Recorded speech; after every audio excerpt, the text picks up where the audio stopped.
当我们的感应器啊离开车子的时候，它会自动上锁。我现在先把遥控器拿开，你继续拍这边。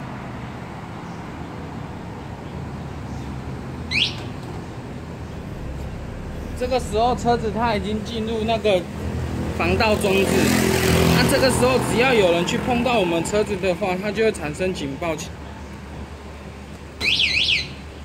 这样车子就会有警报。然后这个灵敏度是可以调的，它的灵敏度可以调。我们只要再把遥控器拿出来，然后长按这个键。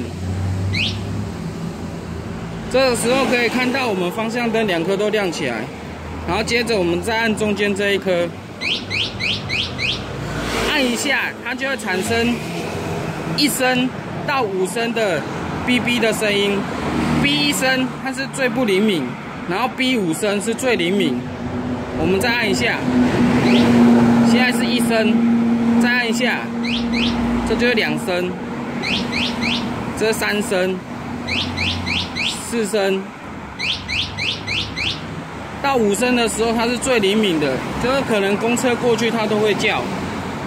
接下来我们把它调到中间段，3是差不多的，然后再按一下这个，就方向灯熄灭，就表示设定完成。